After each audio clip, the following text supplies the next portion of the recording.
இறந்துட்டாரு அப்படின்னு சொல்லி நம்ம ஹாஸ்பிட்டலுக்கு அனுப்பிடுறோம். அவன் வெட்டி பார்த்து எல்லாத்தையும் இது பண்ணிடுறான். அப்ப இந்த உடம்புல உள்ள இந்த ஆத்மா போன உடனே அடுத்த கணம் பாத்தீங்கன்னா அந்த யமதூதர்கள் போய் யம கிங்கணர்கள் யமபட்டினத்துல யமதர்மராஜா கிட்ட ஒப்படைக்கும் போது யமதர்மராஜா பாப்பாராம், இது சரியான ஆத்மா தானா அப்படின்னு சொல்லி. சரியான ஆத்மாவா இருந்தால் அந்த இடத்துக்கு அவர் சொல்லுவாராம், இந்த யம கிங்கணர்கள்ட்ட அந்த இடத்துல கொண்டு போய் அந்த உடம்பு இருக்கிற இடத்துல விட்டுட்டு 12வது நாள் என் எல்லைக்கு கூட்டிட்டு வா அப்படின்னு சொல்லி அந்த ஆத்மா அந்த உடம்புக்கு பக்கத்துல நின்று கொண்டு அழுது கொண்டே பாக்குமா, இந்த உடம்ப பார்த்து பார்த்து வளர்த்தனே, இந்த உடம்புக்குள்ள நான் உள்ளுக்க போக முடியலைன்னு சொல்லி வருத்தப்பட்டு அழுகுமா. அப்படி அழுகும் போது யார் எந்த சொந்த பந்தம் நமக்கு வந்திருக்கு, எந்த சொந்த பந்தம் நம்ம இல்லைன்னு சொல்லி அழுகுது, எந்த சொந்த பந்தம் நம்ம இல்லைன்னு சொல்லி சந்தோஷமா இருக்கு அப்படின்னு சொல்லி அந்த ஆத்மா அந்த இடத்துல நின்று கொண்டே பாக்குமா. எல்லாரும் இறந்த அன்னைக்கு எல்லாரும் வர முடியாது. யாராவது ஒருத்தர் ஒரு நாளைக்கு வருவாங்க, மறுநாள் வருவாங்க, இப்படி 16 நாள் வரைக்கும் வருவாங்க. கருமாதி செய்யற வரைக்கும் தூரத்துல இருந்து வர்றவங்க எல்லாம் வருவாங்க. அதனாலதான் அந்த ஆத்மா அந்த 12 நாள் அந்த வீட்டுல இருக்குமா. 12வது நாள் அந்த எல்லையை நோக்கி நடக்க ஆரம்பிக்குமா. இப்படி நடக்கும்போது அந்த நமக்கெல்லாம் ஒரு வருடம்ங்கிறது அவங்களுக்கு ஒரு நாள் கணக்கு. அப்ப நமக்கு ஒரு வருடம்ங்கிறது ஒரு நாளைக்கு வந்து நம்ம நடக்கக்கூடிய தூரம் எவ்வளவு தூரம் நடப்போம், ஒரு குறிப்பிட்டு நடக்கணும்னா அதான் போச்சு. இல்ல நடக்கணும் அப்படின்னா எவ்வளவு தூரம் நடப்பீங்க, கொஞ்சம் தூரம் நடந்து வந்தோம்னா ஐயா அப்பா கால் வலிக்குது அப்படிமோ. ஆனா நம்மளுடைய ஆத்மா போனதுக்கு அப்புறம், நம்ம உடம்பை விட்டு போனதுக்கு அப்புறம் ஒரு நடக்கக்கூடிய தூரம் 247 காது தூரம் நடக்குதாம். அப்படின்னா ஒரு காதுனா 1 கிலோமீட்டர்னு அர்த்தம். இப்ப 247 கிலோமீட்டர் தூரம் நடக்கும். அப்படி நடந்து போனா தான் ஒரு நரகத்தையா கடந்து போக முடியுமா. 84 லட்சம் நரகலோகம், ஒரு ஜீவராசிக்கு ஒரு நரகமா. 84 லட்சம் ஜீவராசிகளுக்கு 84 லட்சம் நரகலோகமா. அதுல 28 நரகலோகம் மனிதர்களுக்காக படைக்கப்பட்டதாம்.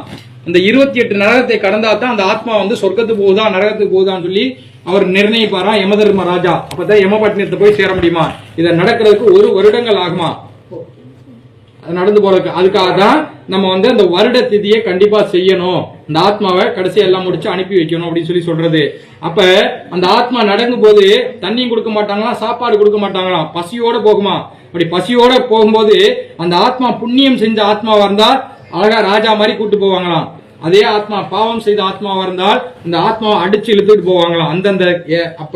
அந்தந்த நரகத்துல அந்தந்த தண்டனையை கொடுத்து அனுப்பி போவாங்களாம். இன்னைக்கெல்லாம் நமக்கு வந்து படமா எடுத்துட்டு அதெல்லாம் நம்ம பார்க்கும்போது தெரியுது, இந்த நரகத்துல என்ன தண்டனை, இந்த இதுன்னு இந்த அந்நியன் படம் இதெல்லாம் பார்த்துருந்தீங்கன்னா தெரியும். அந்த மாதிரி அதெல்லாம் வந்து அப்படி இல்லைன்னா நீங்க கருட புராணம் சொல்லக்கூடிய புராணத்தை படிச்சீங்கன்னாலும் உங்களுக்கு தெரியும். அப்ப அந்த ஆத்மா பசியோட போகும்போது அந்த ஆத்மாக்கு சாப்பாடு கொடுக்கறது எங்க அப்படின்னு பாத்தீங்கன்னா நம்ம தான் கொடுக்கணுமா. மாதத்தில் ஒரு தடவை அவங்களுடைய திதி வரும், தசமி திதி. இப்ப ஐயாவோட எடுத்துக்கிட்டீங்கன்னா, உங்க அப்பாவோட எடுத்துக்கிட்டீங்கன்னா இந்த தசமி திதி வரும். அந்த மாதம் அந்த தேய்பிர தசமின்னு சொல்லக்கூடியது. அந்த தேய்பிர தசமி அன்னைக்கு 2 திதி வரும். வளர்ப்பிலையும் தசமி வரும், தேய்பிரையிலையும் வரும். தேய்பிரையில இறந்தவங்களுக்கு தேய்பிரையில தான் செய்யணும். அப்ப அந்த ஆத்மா அந்த வீட்டை நோக்கி வருமா, அவுத்து விட்டுருவாங்களா, இன்னைக்கு உனக்கு ரிலீஸ் பண்றேன், உன் வீட்டுல போய் சாப்பாடு கொடுப்பாங்க, சாப்பிட்டு வாங்க. இப்ப ஜெயில எல்லாம் இருந்தாங்கன்னா பரவாயில்ல விடுறாங்கல்ல, அந்த மாதிரி அதை அவுத்து விட்டுருவாங்களா. அந்த ஆத்மா அந்த வீட்டை நோக்கி உடியாருமா. அடுத்த கணம் அந்த வீட்டுக்கு வருமா, பசியோட வருமா. வரும்போது நம்ம ஒரு நேரம் சாப்பிடலாம் கூட நமக்கு ரொம்ப பசியா இருக்குது. அந்த ஆத்மா ஒரு திதி வரைக்கும் சாப்பிடாம இருக்குமா.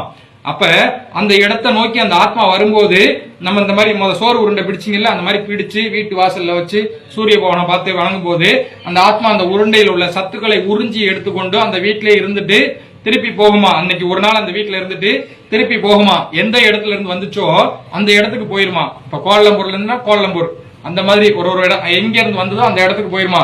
போன உடனே அங்கே உள்ள கிங்கணர்கள் கேட்பாங்களா, அன்னைக்கு நீ வீட்டுக்கு போனியே உன் பிள்ளைங்க என்ன கொடுத்தாங்க, உன் சொந்த பந்தம் உனக்கு என்ன கொடுத்துச்சு அப்படின்னு.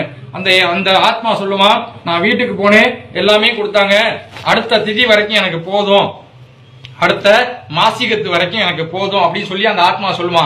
சொன்ன உடனே பாவத்தில் ஒரு பங்கை குறைச்சு புண்ணியம் சொல்லி ஏற்றி வச்சிருவாராம் அந்த யமதர்ம ராஜா. அதே இடத்துல அந்த ஆத்மா நம்ம வீட்டை நோக்கி வரும்போது எதுவுமே கொடுக்காம போட்டுக்கிட்டு வீட்டை சாத்தி போட்டு எல்லாம் பண்ணிட்டோம் அப்படின்னாக்க அந்த ஆத்மா அந்த வீட்டுல இருந்து கொண்டே இருந்துட்டு திருப்பி போகும்போது அதெல்லாம் மாதம் செய்யணுமா. மாதம் விட்டாலும் இந்த வருஷ திதியில செய்ய சொல்றாங்க. அப்ப திருப்பி போகும்போது அந்த ஆத்மா அழுது கொண்டே போகுமா, கூக்குரல் இட்டு ஓலம் இட்டு கொண்டே போகுமா. நாய் ஊழ எடுதுன்னு சொல்லுவோம்ல, அந்த மாதிரி அந்த அழுக்குரலாகப்பட்டது ஓலமாக மாறுமா, சத்தமாக மாறுமா. அழுது கொண்டே போகும்போது சொல்லிக்கிட்டே போகுமா அந்த ஆத்மா. போகும்போது நான் உயிரோடு இருக்கும்போது சொத்து சேர்த்து வச்சேன், சொந்தம் சேர்த்து வச்சேன், எல்லாம் சேர்த்து வச்சேன், ஆனா எனக்கு இப்ப இறந்ததுக்கு அப்புறம் ஒரு பிடி சாதம் கொடுக்க ஆள் இல்லையே அப்படின்னு சொல்லி அழுது கொண்டே போகுமா அந்த ஆத்மா பசியோட. அங்க போய் அந்த கிங்கணர்கள்ட்ட சொல்லுமா, அன்னைக்கு வீட்டுக்கு போனேன் எனக்கு எதுவுமே கொடுக்கல, எனக்கு ரொம்ப பசியா இருக்கு அப்படின்னா அடுத்த திதிக்காவது கொடுப்பாங்களான்னு நான் எதிர்பார்க்கிறேன் அப்படின்னு சொல்லிட்டு போகுமா. அப்ப அந்த யம கிங்கணர்கள் போய் யமதர்மராஜா கிட்ட சொல்லும் போது அங்கே சித்திரகுப்தன் என்னன்னு வரான், நம்மளுடைய பாவ கணக்குல 1 மடங்கு ஏத்தி வச்சிருவாராம். இன்றைக்கு நம்ம சொல்லுவோம், நான் உயிரோட இருக்கும்போது பாவமாவது புண்ணியமாவது, நான் செத்து போனதுக்கு அப்புறம் என்ன தெரிய போகுது அப்படின்போம். ஆனா தாத்தா சொத்து யாருக்கு சொந்தம் சொல்லுவோம்? பேரனுக்கு சொந்தம் சொல்லுவோம். தாத்தா செய்த புண்ணியமும் பேரனுக்கு தான் சொந்தமா. காலையில இறந்தாச்சு அப்படின்னாக்கா சாயந்தரம் கொண்டு போய் சாம்பலாக்கிட்டு வந்துடுறோம். ஏன் அப்படி 3 நாள் வச்சிருந்தாங்க அப்படின்னு பாத்தீங்கன்னா, நம்ம முன்னோர்கள் கதையெல்லாம் கேட்டு சொல்லுவாங்க, கேட்டு கேள்விப்பட்டுக்கலாம். அதெல்லாம் நமக்கு ஒரு கதையா, கற்பனை கதையாத்தான் தோணி இருக்கும். என்ன தோணும்? செத்து பொழைச்சவனு இருக்கான், சுடுகாடு போய் கூட பொழைச்சு வந்தவனு இருக்கான் அப்படின்னு சொல்லி நம்ம முன்னோர்கள் சொல்லியிருப்பாங்க. அதெல்லாம் உண்மையா நடந்த கதை. இன்னைக்கு நம்ம படத்துல பாக்குறோம், படத்துல கற்பனையோட பார்க்கும்போது நமக்கு சிரிப்பா வருது. ஆனா அதெல்லாம் நடந்த வகையான தானம் கொடுக்க சொல்றாங்க. வருஷம் இந்த 5 வகையான தானம் என்னென்ன அப்படின்னு பாத்தீங்கன்னா, கோதானம் சொல்லக்கூடிய பசுமாடு தானம் பண்ணணும், பூதானம் சொல்லக்கூடிய நிலம் தானம் பண்ணணும், சொர்ணதானம் சொல்லக்கூடிய தங்கம் இல்ல வெள்ளி ஏதாவது தானம் பண்ணணும், அன்னதானம் வஸ்திரதானம் சொல்லக்கூடிய உடுப்பு தானம் பண்ணணும், அன்னதானம் சொல்லக்கூடிய காய்கறிகள் இந்த சமைச்சு சாப்பிடக்கூடிய பொருட்கள் தானம் பண்ணணும். கோதானம்னா பசுமாடு. நீங்க இந்தியாவுக்கு எப்போது போக முடிஞ்சால் அப்ப போற காலகட்டத்துல உங்களுடைய யாராவது ஒருத்தர் செய்யும் போது அந்த பலன் அந்த சந்ததிக்கே வந்து கிடைக்குமா. எதாவது ஒரு கிராமத்துல போய் அந்த இடத்துல மாடு கண்ணுக்குட்டியும் வாங்கி கொடுக்கணுமா. அந்த கோதானம் சொல்லக்கூடிய வாங்கி கொடுத்து ஏழை ஒருத்தர்கிட்ட கொடுத்து அவங்க அதை வச்சு பால் கறந்து அந்த பாலை வித்து அதுல இருந்து வரக்கூடிய காசு சாப்பிடுற மாதிரி இருக்கணும். நீங்க மாட்டை வாங்கி கொடுத்துட்டு அங்கிட்டு வித்து விட்டு போற மாதிரி இருக்கக்கூடாது. அந்த மாதிரி உள்ளவங்களுக்கு தானம் பண்ணணுமா. நீங்க நான் போய் ராமேஸ்வரத்துல போய் பசுமாடு தானம் பண்ணணும் அப்படின்னாக்கா அதுல பலன் கிடையாது. ஏன்னு கேட்டீங்கன்னா, ராமேஸ்வரத்துல ஒரு நாளைக்கு 100 பேர் அங்க வந்து இந்த பூஜை பண்ணிக்கிட்டு இருப்பாங்க. ஒரே ஒரு மாடு தான் இருக்கும். இங்க வந்தோடனே உங்கள்ட்ட கொடுப்பாங்க, அங்கிட்டு போனோம்னா அங்கிட்டு கொடுப்பாங்க, இங்கிட்டு போன இப்படியே அந்த ஒரு மாடு தான் காலையில இருந்து சாயந்தரம் வரைக்கும் இருக்கும். அப்ப அதுல தானம் கொடுத்ததுல பிரயோஜனம் கிடைக்காது. அதனால இந்த ஊர்ல நம்ம பசுமாடு தானம் பண்ண முடியாது. அதுவாக பசுவாக நினைத்து அந்த அரிசியை தூக்கணுமா.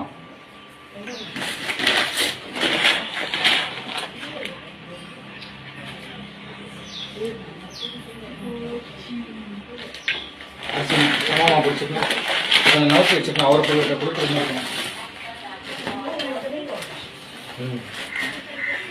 வச்சுக்கங்க, நல்லா பிடிச்சிக்கங்க. அவரை பிரார்த்தனை பண்ணிட்டு உங்க வீட்டுக்காரர் நீங்க எப்படி கூப்பிடுவீங்களோ அந்த மாதிரி சொல்லி, நான் உங்களுக்கு பசுமாடு தானம் பண்றேன் அப்படின்னு சொல்லி அவர் கையில கொடுத்துருங்க. ஸ்ரீ மகா ஆத்ம சுபாய ஆத்மூர்த்தனி விசேஷதா மகாபுத்திரத்தை தான பூஜாச்ச விசேஷதா கோதானம் சமர்ப்பயாமி. மறுபடியும் வாங்கி அந்த இலையில வச்சிருக்கோம். வாங்க நீங்க